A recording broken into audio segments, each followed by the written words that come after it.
Brengsek, gebrakan meja terdengar bersama teriakan itu. Gaule Rein, pria berusia 45 tahun tersebut baru saja mengetahui kebenaran tentang putri rahasianya. Geger, GG diculik belum bisa diselamatkan, Sinta istri tawanannya ikut-ikutan diculik oleh orang-orang Sky Rein di saat dia nyabu.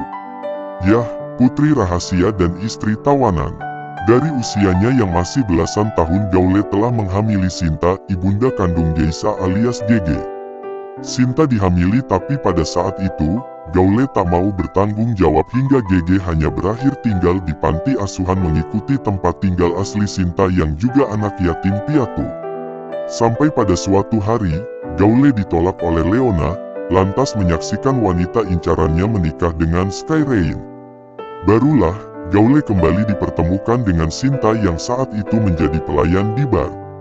Daripada melihat wanita yang melahirkan anak pertamanya digoda lelaki lain, Gaule menyandera wanita itu hingga sekarang tapi tetap menerima perjodohan antar pemilik perusahaan, yang artinya istri kedua Gaule adalah seorang nona muda. Demi tidak diketahui keluarga, GG tetap tinggal di panti asuhan meski Gaule sudah ikut berkontribusi untuk memberikan fasilitas dari pakaian hingga kendaraan pada GG. Itulah kenapa Dominic sulit mencari tahu siapa GG karena sedari kecil, GG memang beralamat di panti asuhan. 3 bulan, GG bekerja bersama Sky Rein dan Dominic, ternyata membuat GG mengasihi mereka hingga Gaule dibuat murka saat GG mengatakan bahwa GG tidak akan tega mencuri rancangan Xmeria. Namun, sebagai ancaman terakhir, Gaule tidak akan pernah mengizinkan GG melihat ibunya lagi. Itu yang akhirnya membuat GG terpaksa mencuri satu file rancangan Sky. Untuk mengambil kembali anak dan istri pertamanya, Gaule harus mendatangi kantor pusat Xmeria tentunya. Yah, seperti sekarang ini contohnya, Sky dan Gaule sudah berdiri saling menghunuskan tatapan. Kembalikan istri dan putriku. Sky terkekeh menerima cengkraman tangan di kerah kemejanya. Jadi kau mengakuinya. Sky tertawa, ternyata masih ada ketakutan yang bisa dia lihat di balik jahatnya Gaule. Akan kami lepaskan mereka, asal kau juga mengklarifikasi bahwa produk barumu itu, produk tiruan Xmeria. Itu tidak akan mungkin. Gaule berteriak, yah, dia sama berarti dengan bundir jika sampai itu dilakukannya. Sky menepikan tangan Gaule dari kerah bajunya sebelum menyapunya kemudian seperti saat dia menyingkirkan bakteri. Aku bisa saja melepaskan anak istrimu, tapi, setelah tahu mereka terlalu berharga untukmu, maka sayang sekali jika kita tidak melakukan barter, seringai Sky. Kau tahu, kau sedang berhadapan dengan siapa, Sky? Gaule mendorong dada Sky hingga terhuyung kecil. Aku tahu, kita memiliki nama belakang yang sama karena asal nenek moyang kita sama. Yang itu berarti, jika kau menganggap dirimu hebat, maka Sky lebih darimu. Nada Sky semakin meninggi. Apa kau belum puas sudah pernah merenggut Leonaku? Hah? Sekarang, kau menculik anak dan istriku. Sergah Gaule, lakukan apa yang ku perintahkan. Bahkan, anjing saja mau melakukan apapun demi makhluk tersayangnya. Biadab. Gaule tersulut emosi hingga melayangkan tinjunya sementara Sky mengusap ujung bibir yang terdapat sedikit lecet. Sky dan Gaule sudah sering berkelahi, dulu, waktu sama-sama masih sekolah.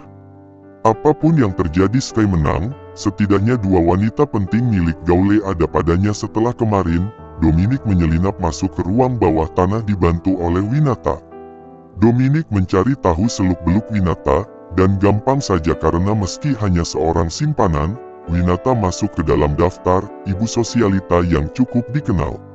Aku tidak mau peluncuran ponselku diabaikan pelanggan hanya karena mereka lebih memilih ponsel palsumu. Maka, lakukan yang ku minta atau kau tidak akan pernah bisa bertemu dengan anak dan istrimu lagi. Heis, Gaule yakin, Sky Rein memiliki darah sadis sama seperti dirinya. Mereka berasal dari Beardsley Rein, ketua mafia di Inggris. Sky duduk kembali di kursinya, masih menatap sang frustrasi. Kau menabuh genderang perang, Gaule. Maka akan aku ladeni sampai mana kau menginginkannya. Gaule mengepal kuat tangannya. Rahang pun kian tegas, mata birunya semakin tajam. Tapi, karena ini menyangkut anak istrinya, maka baiklah, kali ini Gaule menyerah sementara. Lagi pula, tak ada yang bisa dia lakukan selain menuruti perintah Sky. Karena, wanita yang Sky tahan, adalah kesayangannya. Meski tak dipublikasi, GG mendapat perhatian yang sama dengan dua anak yang lahir dari istri keduanya. Aku tunggu sampai besok, kalau tidak ada video klarifikasi dari pihakmu.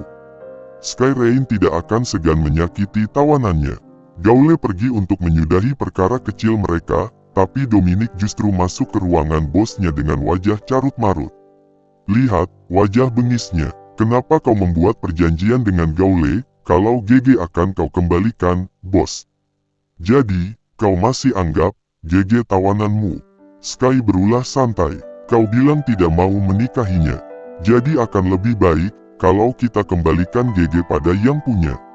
Tapi bukan berarti, omongan Dominic terputus oleh potongan Sky. Sudahlah, lagi pula kau tidak mencintainya. Lalu anakku, sergah Dominic, enteng sekali. Sky bicara seolah yang dikandung rahim GG bukanlah benihnya. GG sudah berjanji akan memberikan hak atas anaknya padamu, kata Sky. Lalu, Dominic menatap Wilona yang meraung keras menyalahkannya. Diam kau Wilona, lelaki itu melengos pergi dengan raut wajah yang tidak enak dilihat. Bahkan, menendang ujung kaki meja kerja seseorang di luar sana hingga si empunya meja terbatuk-batuk karena hampir saja keselak bulpen. Pak, Dom, teriaknya kencang, walau di kemudian detik, teriakan itu berganti nyengir saat Lala tiba. Bu, Lala, hehe. Lala hanya tersenyum ramah. Hari ini Lala tidak bersama Ahkas, tapi karena sudah resmi menjadi istri Sky Rain, wanita itu tetap harus rela dikawal banyak orang. Lala lantas masuk seorang diri, dan pengawal hanya berdiri di depan ruangan Sky. Di dalam Sky menyambut dengan tatapan yang melekat. Lala sudah tidak lagi memakai rok span seperti saat menjadi sekretaris. Lala mengenakan baju terusan, tidak terbuka, karena Sky hanya menyediakan pakaian yang tertutup untuk Lala keluar rumah walau tidak berhijab. Gimana urusannya? Lala bertanya karena sedari tadi, Sky menatapnya tanpa bicara. Sudah terkendali. Sky meraih wanita itu untuk didudukan di meja, dress Lala elegan, Sky menyukainya.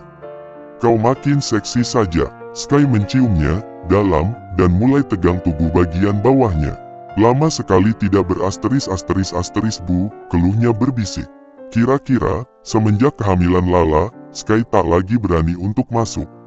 Sky menurunkan resleting di tengkuk Lala, agar bisa mengeluarkan 2B asteris-asteris H yang telah lama tak dia se-asteris-asteris P. Berjatuhan isi meja kerja Sky. Walau Sky akan melahapnya di atas meja seperti sebelum-sebelumnya sekalipun, Lala mulai pasrah, karena sungguh, ini menyenangkan. Main sebentar, ya, Sky membujuk dan tiada dielakkan oleh istrinya. Baru sampai membuka CD, telepon berdering mengganggu Sky yang mendengus. Awalnya, Sky tak mau mengangkat, tapi, kemudian Lala memaksanya agar mengindahkan dulu dering teleponnya. Sudah ku bilang, kalau sedang ada istriku, kau tidak boleh meneleponku. Maaf, Pak Bos, tapi, Tuan Takur, memem, maksudnya Tuan Rega yang datang bersama Nyonya Vanessa. Tahan dulu mereka di lift, setidaknya sampai aku selesai. Sky yakin, sekretarisnya akan menginformasikan kedatangan seseorang sedari tamu baru sampai di lobi. Namun, sepertinya Sky salah bicara, karena setelah itu, suara Rega terdengar. Bisa-bisanya kau menyuruh anak buahmu, menahanku di lift. Anak durhaka, rupanya, kau mau kumasukkan ke kandang RAPUNZEL, hah. Cepat buka pintunya. Sontak, Sky melemparkan gagang telepon karena terkejut, ia lekas meraih tangan Lala lalu merapikan pakaian istrinya. Papi sudah di depan, sayang, kau rapikan lipstikmu di kamar mandi. Keduanya juga memunguti barang-barang yang terjatuh. Perasaan aku ini ceonya, tapi tetap galakan, Tuan Rega yang terhormat. Waktu pun berlalu, keseharian Lala hanya menjadi ibu hamil dan istri kesayangan Sky Rain, si mantan bos diktatornya. Lupakan sejenak urusan pelik yang tengah dilalui dunia, karena, hari ini adalah hari yang ditunggu-tunggu oleh Rega dan Vanessa. Lala akan memeriksakan kandungan, dan saat ini, Sky pun berdiri di sisi ranjang untuk menemani istri kesayangannya bersama ibu dan ayahnya. Dr. Siska kembali gemetar setelah setahun yang lalu dibuat gemetar oleh kehamilan putri Sky Rain. Sekarang, dia lebih gemetar karena kehamilan istri Sky Rain. Hari ini, di dalam ruangan Obgyn ini, kembali Siska harus mengatakan bagaimana kondisi janin calon pewaris tahta pemilik Exmeria. Perempuankah? Atau lelaki-kah? Ini pekerjaan yang menguji adrenalin. Jika lelaki, dia mungkin akan kaya mendadak, tapi jika perempuan, maka jadi abulah dirinya oleh keluarga kaya raya yang dikenal killer. Dr. Fahri teman Siska, dan Dr. Fahri sering menceritakan kehidupan di dalam rumah mertuanya. Ada banyak sekali binatang buas yang dipelihara keluarga aneh bin ajaib ini. Salah langkah sedikit, mungkin dirinya dijadikan santapan lezat harimau besar yang ada di kediaman keluarga Rain. Sungguh, dari sekian banyak dokter kandungan, kenapa harus selalu dia yang bernasib seperti ini? Kau bisu lagi rupanya. Di depannya, Rega menyeletuk mengingatkan Dr. Siska. Masalahnya sudah hampir 15 menit, Dr. Siska tak kunjung mengatakan apapun meski didampingi oleh beberapa perawat lain. Jadi cucuku, lelaki atau belum juga bekerja, Rega sudah membuatnya tak berhenti bergetar. Kalau punya Parkinson, seharusnya tidak usah jadi dokter. Papi, tegur Sky. Ini gemetar dokter, bukan karena Parkinson, tapi ketakutan. Bagaimana ada orang yang takut dengan lelaki setampan Rega Rain? Sanggah Rega, bukan wajahnya, Papi. Vanessa yang ikut menimpalinya. Tapi cara Papi menanyai, dirasakan lebih kejam dari penyidik maling jemuran yang sudah mengalahkan penyidik kasus korupsi. Ya Tuhan, Rega memutar bola matanya malas-malasan. Aku sudah lembut begini, kalian mau aku memanggilnya, sayang? Tidak juga, sergah Vanessa. Ya Tuhan, ini yang membuat Dr. Siska semakin takut. Rega justru kian meracau. Dokter Parkinson ini tidak memulainya, apa dia mau menunggu sampai cucuku lahir? Pelankan lagi nadanya, coba. Vanessa memberikan saran, dan segera dilakukan oleh suaminya. Baiklah, bekerja sekarang. Iya, Tuan. Tidak lembut, tidak berubah, nada Rega tetap sama, hanya turun 0,0000001 dari okta yang biasanya. Dia masih gemetar juga. Rega mendengus lalu kembali mengeluarkan bariton. Kau mau cari gara-gara denganku hah? Astagfirullah. Lala beristighfar. Dia ketawa juga, tapi lebih suka mengelus dada. Ya Tuhan, ternyata Sky jauh lebih baik daripada mertuanya. Ganti dokter saja. Titah Rega, tidak ada dokter perempuan di sini. Sky langsung menyuarakan protesnya. Memang kenapa kalau lelaki? Rega mulai menatap putra bungsunya dengan tajam. Sampai kapanpun, Sky tidak setuju kalau Lala ditangani dokter lelaki. Putusnya, Rega mendesah kasar. Ah, kalian ini menyusahkanku saja. Bilang saja kalian semua sekongkol untuk menghalangiku melihat calon pewarisku. Katanya curiga. Kerjakan, Dok. Sky menatap Siska yang akhirnya mau meraih alat-alatnya. Iya, Sky lekas mengalihkan pandangan ke arah ayahnya yang rewel. Papi bisa diamkan, Sky, tegur Vanessa. Suaminya memang begitu, semakin tua semakin rewel dan semakin sensitif. Nanti kalau disuruh diam, Rega akan mengatakan Sky tak menurut lagi padanya semenjak bisa mencari uang sendiri. Dr. Siska mulai meraih transducer miliknya, lalu memulai kerjanya. Dan, di beberapa saat kemudian, wanita berjas putih itu tersandar dengan lemas. Dok, Sky mengernyit. Dr. Siska seperti shock mendadak. Kenapa, Dok? Bayinya, bahkan gagap. Itulah yang membuat Vanessa lebih khawatir lagi, terlebih Rega yang juga amat sangat cemas. Kenapa, Dok? Bentaknya. Tua. Rega melotot, beraninya Dr. Siska mengatainya tua. Bukan, maksud saya, Tuan, cucu Anda, lelaki. Yah, akhirnya berhasil juga Siska mengatakan kalimat yang sukar sekali dia sebutkan karena tremor mendadaknya. 2 kali mengalami hal menyeramkan seperti ini, keduanya pun diselamatkan oleh calon tuan muda yang masih di dalam kandungan. Alhamdulillah, Rega refleks menamparkan punggung Sky saking bahagianya. Kau sudah sukses menjadi putraku, Sky. Sakit, Pi, ringis Sky. Terima kasih, dokter. Lala lantas menangis, bukan karena apapun, dia hanya terbaru. Yah, mungkin ibunya Rahmi akan lebih bahagia dari Papi Rega saat ini. Ini kalung untukmu. Vanessa melepaskan kalung miliknya lalu diberikan kepada Siska sebagai reward berita bahagia kali ini. Terima kasih, Nyonya. Siska tidak berharap apapun, cukup berhasil lepas dari ujian Tuan Rein saja sudah cukup membanggakan. Sayang, itu kado anniversary kita.